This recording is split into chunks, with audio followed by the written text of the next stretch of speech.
बिस्मिल्लाहिर्रहमानिर्रहीम।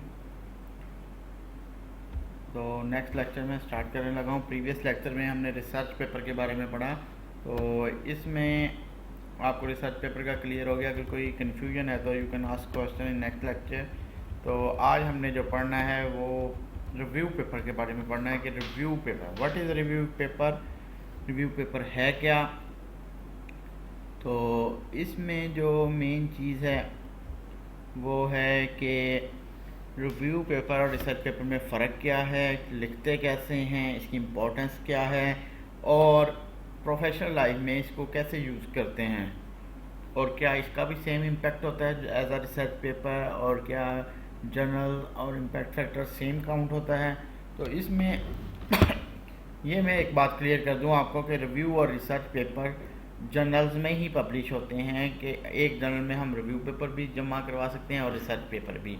और अगर आप देखें कि कुछ जर्नल्स हैं जो सिर्फ रिव्यू के लिए फिक्स हैं, उनमें रिसर्च नहीं करवा सकते, यानी हर जर्नल में दोनों सबमिट हो सकते हैं, लेकिन कुछ जर्नल्स हैं जिनमें सिर्फ रिव्यू हो सकते हैं, रिसर्च नहीं हो सकते।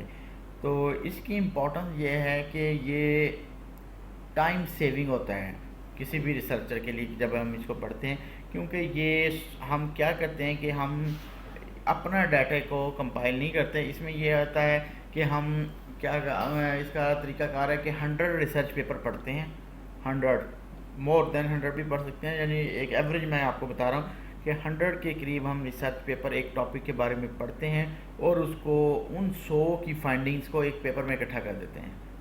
तो ये कितना टाइम सेविंग है, आप देखें कि एक रिसर्चर के लिए 100 रिसर्च पेपर पढ़ना कितना टाइम कंज्यूमिंग होगा, जबकि वो एक रिव्यू पेपर पढ़ लें, उन सब की फाइंडिंग्स को एक जगह हमने कंपाइल कर दिया है इन शॉर्ट फॉर्म। तो वो एक रिव्यू पेपर पढ़ ले, इट्स मीन उसने 100 के करीब रिसर्च पेपर पढ़ लिए हैं। तो इसमें जो सबसे बड़ा इशू होता है वो प्लेजरिज्म का होता है इसमें, क्योंकि आप प्रीवियस लिटरेचर को एक्सप्लेन कर रहे हैं, डिस्क्राइब कर रहे हैं, डिस्कस कर रहे हैं, तो इसमें मेन चीज़ ही कट पेस्ट या कॉपी पेस्ट होता है। तो इसमें यह है कि आपने प्लेजरिज्म को रिमूव करना है। आपने थीम उस पेपर का लेना है, कंसेप्ट उस पेपर का लेना है, कंक्लूड उस पेपर का लेना है, कंक्लूड उस पेपर को करना है, फाइंडिंग उस पेपर की लेनी है, लेकिन अपने वर्ड्स में उसको डिस्क्राइब करना है, तो प्लेजरिज्म नहीं आएगा। इसी तरह एक होता है सिमिलैरिटी इंडेक्स और एक होता है प्लेजरिज्म। ठीक है, सिमिलैरिटी इंडेक्स क्या है कि सिमिलैरिटी इंडेक्स होता है कि इज एम आर या कोई भी वर्ड आप इसमें सिमिलर मैच हो रहे हों, और प्लेजरिज्म होता है कि डाटा आपने कॉपी किया हो, डाटा चोरी किया हो। तो इसमें ये फ़र्क रखना चाहिए, लेकिन ओवरऑल वर्ड वाइज में सिमिलैरिटी इंडेक्स काउंट नहीं होता, वो प्लेजरिज्म को ही कहते हैं कि ये कट पेस्ट है। तो हमारे यहाँ पाकिस्तान में इतनी अवेयरनेस नहीं है, तो सिमिलैरिटी इंडेक्स को भी हम प्लेजरिज्म में शामिल कर लेते हैं, इंक्लूड कर लेते हैं। तो plagiarism should be reduce then 19% से कम होना चाहिए प्लेजरिज्म, और सिमिलैरिटी इंडेक्स का कोई नहीं है, उसमें सिर्फ वर्ड मैच होते हैं। तो उसमें ओवरऑल वर्ल्ड वाइड हम कहते हैं कि similarity index is nothing to anything. तो इसमें दूसरा ये है कि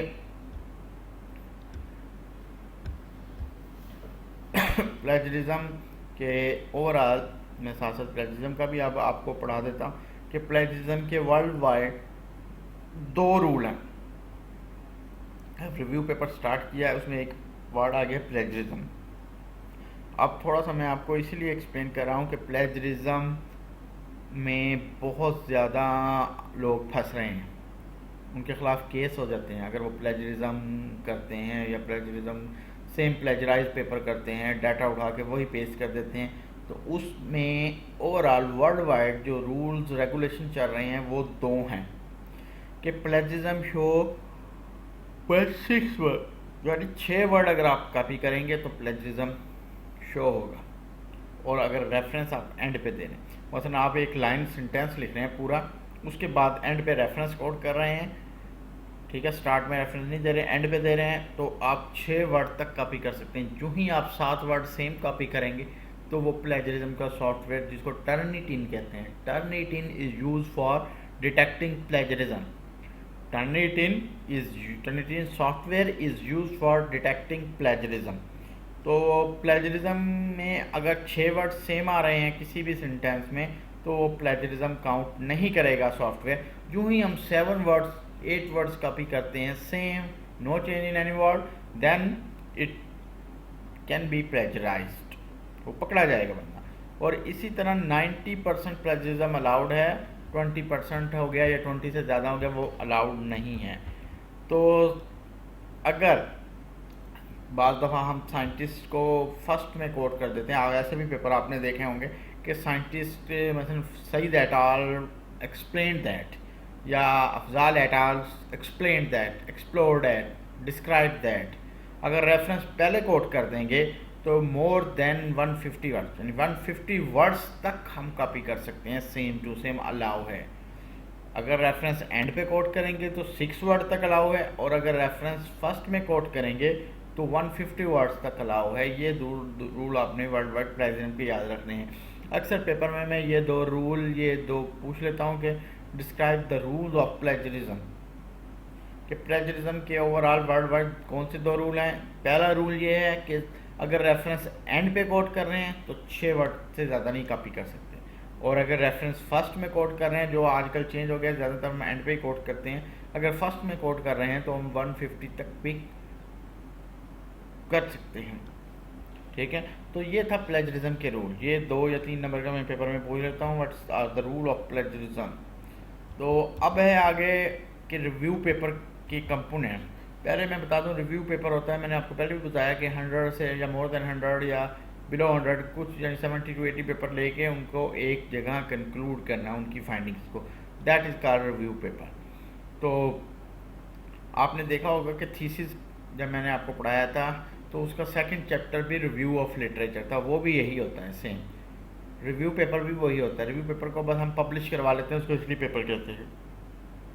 ठीक है, उसमें कोई ख़ास फिक्स हेडिंग नहीं है, वो अपने रूल, अपने टॉपिक, अपने आइडिया के मुताबिक आप हेडिंग्स चेंज भी कर सकते हैं। इसमें कोई ख़ास फिक्स रूल नहीं है, जिस तरह रिसर्च पेपर में था कि पहले टाइटल आएगा, फिर एब्स्ट्रैक्ट आएगा, फिर सारा कुछ आएगा, इस तरह नहीं है।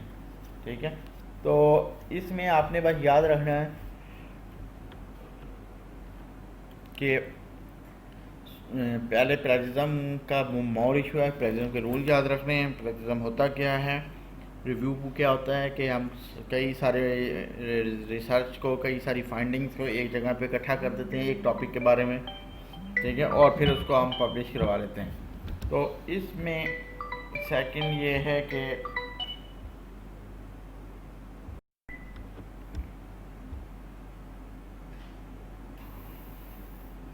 तो इसमें मैं आपको पढ़ा रहा था कि कंपोनेंट्स जो रिव्यू पेपर के हैं, ये हम according to our desire, according to our concept paper, our theme, according to our idea हम इसको चेंज कर सकते हैं। इसमें फ़िक्स नहीं है। तो इस तरह उसमें टाइटल था, टाइटल यहाँ फ़िक्स है। जो फर्स्ट कंपोनेंट है वो फिक्स है कि टाइटल शुड बी, यार टाइटल के बगैर तो कुछ भी नहीं होता। टाइटल अगर नहीं है तो हम कोई भी पेपर नहीं जमा करवा सकते, चाहे वो इन टर्म्स ऑफ रिसर्च है, इन टर्म्स ऑफ रिव्यू है।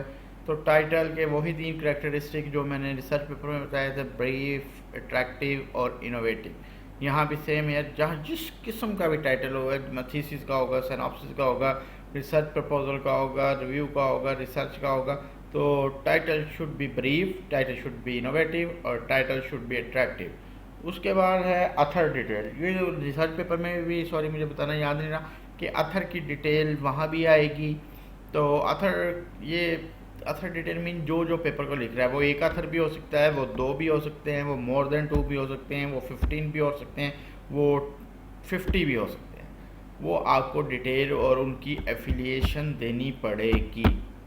ठीक है, तो एफिलिएशन कैसे, मतलब फॉर एग्जांपल मैं अपना नाम लिखता हूँ फर्स्ट पे फरहान सईद, नीचे मेरी एफिलिएशन, यानी मैं ऊपर अपने ऊपर 1 नंबर डाल दूंगा, नीचे लिख दूंगा institute of home and food sciences, यानी उसी के नीचे government college university Faisalabad. Second पे आ जाएगा मोहम्मद अफजाल, वहाँ भी 1 ही डालेंगे क्योंकि वो उनकी भी सेम है। फॉर एग्जांपल किसी और यूनिवर्सिटी का, एग्रीकल्चर यूनिवर्सिटी का कोई नाम लिखता हूँ, वो उसको फिर मैं 2 डाल दूंगा उसके ऊपर, और नीचे 2 के साथ लिख दूंगा यूनिवर्सिटी ऑफ एग्रीकल्चर फैसलाबाद। तीसरा अगर मुल्तान की यूनिवर्सिटी से, बहाउद्दीन ज़िक्रिया से, तो तीसरा अथर जब लिखूंगा तो, या चौथा लिखूंगा, उसके ऊपर 4 डाल दूंगा और नीचे 4 डाल के बहाउद्दीन ज़िक्रिया यूनिवर्सिटी से ये बिलोंग करता है वो, यानी अथर का नेम और उसकी एफिलिएशन देना मस्ट है। और साथ ये भी मस्ट है कि क्रॉसपॉन्डिंग अथर मेंशन करना, कि क्रॉसपॉन्डिंग इन पांचों में से कौन है जो पेपर जमा करवा रहा है। वो इन क्रॉसपॉन्डिंग में ऑलरेडी आपको बता चुका हूँ, जो क्रॉसपॉन्डेंस रखे जर्नल के साथ, जर्नल एडिटर के साथ, जिसको पता हो कि हमारा पेपर कौन सी स्टेज पे है, वो अपडेट रहे, यानी अंडर रिव्यू किया हुआ है, एक्सेप्ट है, रिजेक्ट है, रिवीजन है, माइनर रिवीजन है, मेजर रिवीजन, क्या पेपर के साथ हो रहा है, वो उन पाँचों में या उन 10 या उन 50 में से एक बंदा क्रॉसपॉन्डिंग होगा। तो ये चीज़, correspondence is necessary part of the review as well as research paper. तो यहाँ से आपको एक चीज़ और क्लियर होनी चाहिए कि रिव्यू पेपर जो है आपका, उसमें रेफरेंस ज़्यादा से ज़्यादा आपने देने हैं, क्योंकि ये रिव्यू का मतलब ही ये है कि पुराने साइंटिस्ट का डाटा। तो इसमें ये है कि मसलन जिस तरह मैंने आपको पहले बताया था कि इंट्रोडक्शन या देना है या कुछ देना है, इस तरह का कोई और चीज़ें देनी है, तो उसमें कम से कम रेफरेंस आते हैं, उसमें आप अपनी चीज़ें भी मेंशन कर सकते हैं। लेकिन जो रिव्यू पेपर है उसमें आप अपनी तरफ से कोई चीज़ ऐड नहीं कर सकते, या तो आप अपने ही रिसर्च पेपर का डाटा देंगे, उस पर बात करेंगे, अदरवाइज़ अपने आई थिंक, ये नहीं कहना, इस तरह की चीज़ें नहीं होनी, I should think, I think, I, यानी अपनी तरफ से ऐड नहीं करना। आपने अपना डाटा अगर है, आपका पुराना प्रीवियस लिटरेचर कोई पब्लिश हुआ है रेलिवेंट टू रिव्यू, तो आप वो दे सकते हैं। मतलब मेरा एक पेपर, मैं आप फॉर एग्जाम्पल डाइटरी फाइबर पे रिव्यू लिख रहा हूँ, और डाइटरी फाइबर पे ही मेरा एक रिसर्च पेपर 2 या 3 साल पहले पब्लिश हो चुका है, तो वो मैं डाटा इंक्लूड कर सकता हूँ, ठीक है। रेलिवेंट, इरेलीवेंट नहीं करना, रेलिवेंट डाटा आप ऐड कर सकते हैं, अपना रिव्यू ऐड कर सकते हैं, वो उसका रेफरेंस भी कोट कर सकते हैं। तो ये कोशिश करनी है, एक तो इस पूरे जो रिव्यू आर्टिकल होगा उसमें स्टोरी बननी चाहिए, यानी 0 टू एंड आपने कैसे चलना है। यानी पहले अगर किसी डिज़ीज़ पे बना रहे हैं तो डिज़ीज़ के बारे में थोड़ी सी प्रीवियस हिस्ट्री, फिर उसके बारे में वो उसके किस वजह से होती है, वो उसके बाद वो उसको कंट्रोल कैसे कर सकते हैं, उसमें कुछ सोल्यूशन हैं, जो उन सोल्यूशन में से जो आप दे रहे हैं, आप तो ज़ाहिर डाइट से रेलिवेंट देंगे, फूड से रेलिवेंट देंगे, तो उस बारे में अपना लिटरेचर आप दे सकते हैं, लेकिन अकॉर्डिंग टू स्टोरी, यानी स्टोरी के मुताबिक आपने चलना है, स्टोरी से इधर उधर या उधर उधर नहीं होना आपने। और फिर ये करना है कि हर पैराग्राफ में कोशिश करनी है कि 2 से 3 रेफरेंस आ जाएं। पूरा पैराग्राफ में एंड पे एक रेफरेंस दे देना वो भी गलत लगता है, यानी हर लाइन के, हर सेंटेंस के बाद एक रेफरेंस हो, तो that is more authentic data. जितने ज़्यादा रेफरेंस कोड होंगे और उतना ही डाटा ऑथेंटिक होता जाएगा। और कोशिश करनी है कि रीसेंट लिटरेचर ऐड करें, यानी जहाँ से आप रिव्यू का स्टार्ट ले रहे हैं ना, तो उसमें कोशिश करें कि 2000 जब हम 20 में लिख रहे हैं तो कोशिश करें कि उसमें 20 के भी पेपर आ जाएं, उसमें 19 के भी आए मोस्टली, उसमें 18 के भी आए, उसमें 16, 17, 15 तक मैक्सिमम रेफरेंस आए। उससे पीछे भी दे सकते हैं, मना नहीं है, 2010 का भी दे सकते हैं, 2000 का भी दे सकते हैं, 1990 का भी दे सकते हैं, लेकिन वो कम से कम हो। आप जो रिव्यू ऑफ लिटरेचर लिख रहे हैं, इसका मतलब ही आपके आप अपडेट वर्जन कर रहे हैं, और अपडेट वर्जन में रीसेंट लिटरेचर ज़्यादा होगा, रीसेंट डाटा ज़्यादा होगा, क्योंकि आपको पता है डे बाय डे, यानी दिन के एक दिन गुजर के अगले दिन आपकी रिसर्च में मोर से मोर फाइंडिंग आती जाती हैं। तो ये है कि पुराने लिटरेचर रिव्यू का फ़ायदा नहीं है, आप रीसेंट डाटा, रीसेंट लिटरेचर ज़्यादा दें, मैक्सिमम दें, तो आपका रिव्यू पेपर जल्दी से जल्द और अच्छे से अच्छे जर्नल में पब्लिश हो जाएगा। इसमें भी वही तरीकाकार है जर्नल ढूंढने का, कि अगर आप मिल्क पे रिव्यू लिख रहे हैं तो मिल्क से रेलिवेंट या डेयरी से रेलिवेंट आपने जर्नल सर्च करना है। अगर आप सीरियल पे रिव्यू लिख रहे हैं, वीट पे, तो आपने वीट से रेलिवेंट या सीरियल से रेलिवेंट जर्नल सर्च करना है। पहली चीज़ तो है रेलिवेंसी, दूसरा है क्वालिटी, कि आपका रिव्यू किस क्वालिटी की, आपको आइडिया होगा कि कोई अच्छा रिव्यू है तो अच्छे जर्नल में पब्लिश हो सकता है, अच्छे इम्पैक्ट वाले में हो सकता है, अगर नॉर्मल है तो नॉर्मल जनरल में, अगर बस ऐसा ही है पुअर क्वालिटी का है तो किसी लो लेवल के यानी जिसका इम्पैक्ट फैक्टर बहुत ही कम हो उसमें आप पब्लिश करवा लें। तो ये नहीं है कि आप पहले ही दिन कहें कि मैंने 50 वाले इम्पैक्ट फैक्टर वाले जनरल में पब्लिश करवाना है, ऐसा नहीं होता और ना पॉसिबल होता है। ट्राई ज़रूर करें अगर आप श्योर हैं कि आपका लिटरेचर बहुत अथेंटिक है, बहुत अच्छा है, बहुत ज़्यादा सोर्सेज से लिया गया और अपडेटेड सोर्सेज से लिया गया है तो ज़रूर कोशिश करें अच्छे से अच्छे जर्नल की। लेकिन अगर आप श्योर नहीं हैं तो नॉर्मल जो उससे रेलिवेंट जर्नल है उस पर फोकस करें, बजाय कि आप अपना टाइम वेस्ट करें, एक जगह से रिजेक्ट हो दूसरी जगह से रिजेक्ट हो और फिर आप वैसे ही डिसहार्ट हो जाएंगे, आपका जमा करवाने को दिल नहीं करेगा। तो इसमें फिर आथर डिटेल के बाद एब्स्ट्रैक्ट का होना ज़रूरी है। Abstract is also a compulsory part for review paper. Research paper में भी कंपल्सरी था और रिव्यू में, रिसर्च में तो ऐसे कंपल्सरी था कि उसमें मटेरियल मेथड भी देंगे, आप रिजल्ट्स भी देंगे और इसमें आपने ज़्यादातर वो बताना है कि आपके रिव्यू आर्टिकल में क्या क्या किन किन चीज़ों पे आपने ज़्यादा फोकस किया हुआ है। यानी रिव्यू आर्टिकल में के कम से कम और ज़्यादा से ज़्यादा यानी उसी के अंदर ही रहना है, आपने उससे बाहर डिस्कशन नहीं करनी कि एक रिव्यू आर्टिकल है उसमें मैंने फॉर एग्जांपल मैंगो पे लिखा है तो मैंगो की न्यूट्रिशनल वैल्यू पे लिखा होगा, मैंगो के कंपाउंड्स के बारे में लिखा होगा, बायोएक्टिव कंपाउंड्स के बारे में लिखा होगा और वो बायोएक्टिव कंपाउंड्स कौन कौन से, उनके क्या क्या हेल्थ बेनिफिट्स हैं, कौन कौन से डिजीज़ को रोकते हैं। तो इसी के अंदर रह के स्टोरी बना के आपने एब्स्ट्रैक्ट में लिख देना है कि मैंने सबसे पहले मैंगो के बारे में हमने स्टार्ट किया लिखना क्योंकि ये यूनिक टॉपिक था।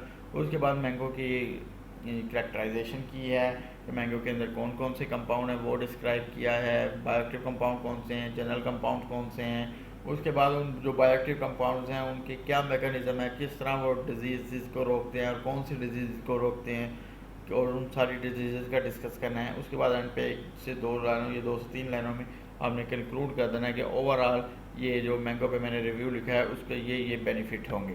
तो दैट इज़ कॉल्ड एब्स्ट्रैक्ट।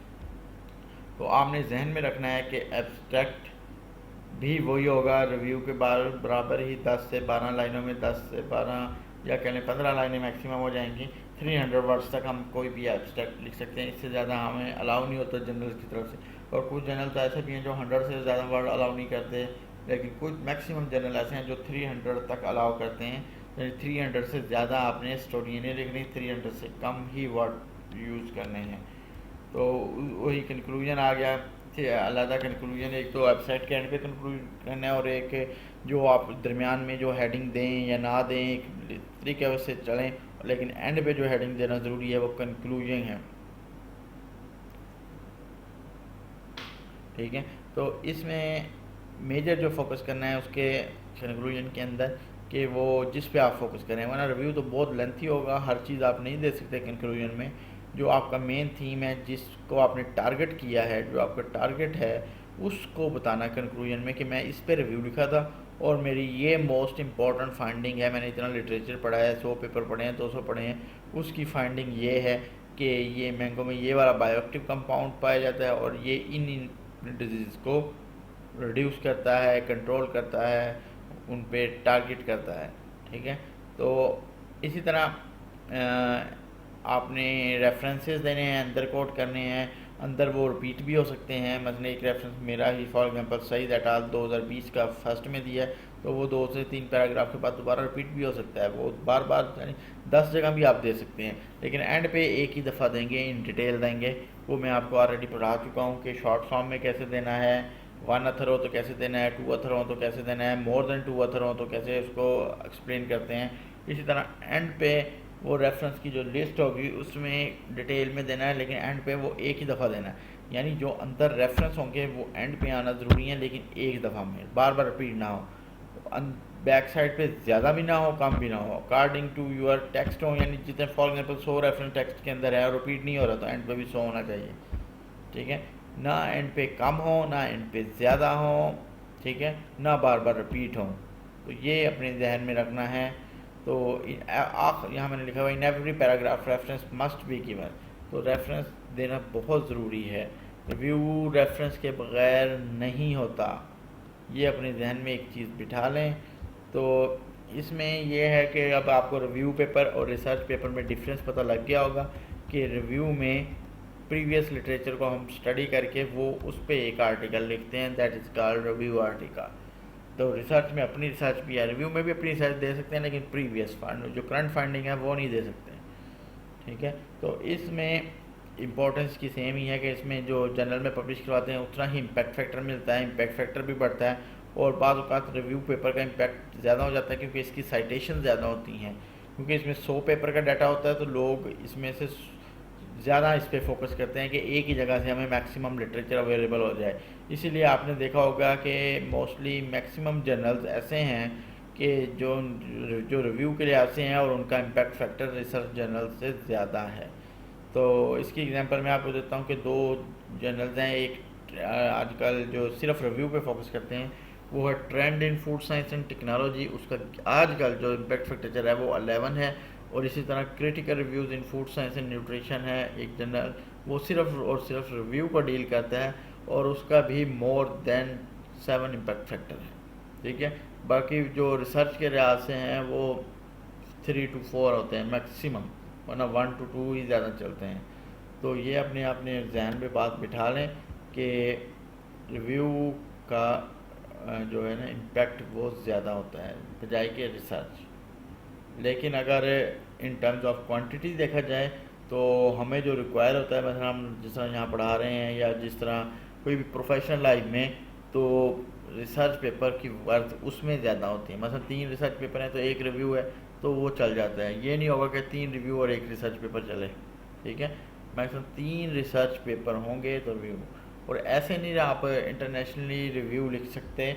उसमें ये है कि एक रूल है कि मैं ऐसे भी मतलब मेरा सीरियल सब्जेक्ट है तो मैं डेयरी पे लिख दूँ, ये गलत है, या डेयरी मेरा सब्जेक्ट है तो मैं फैट एंड ऑयल पे लिख दूँ, ये गलत है। तो ज़्यादातर वो लोग रिव्यू लिखते हैं मतलब जिनकी स्टडी हो। फॉर एग्जांपल मैं रीड पे काम कर रहा हूँ, मैं उससे जिस पे रिव्यू लिखना चाह रहा हूँ उससे रेलिवेंट मेरे अपने भी 2-3 पेपर हों तो वो अच्छा मैं रिव्यू लिख सकता हूँ।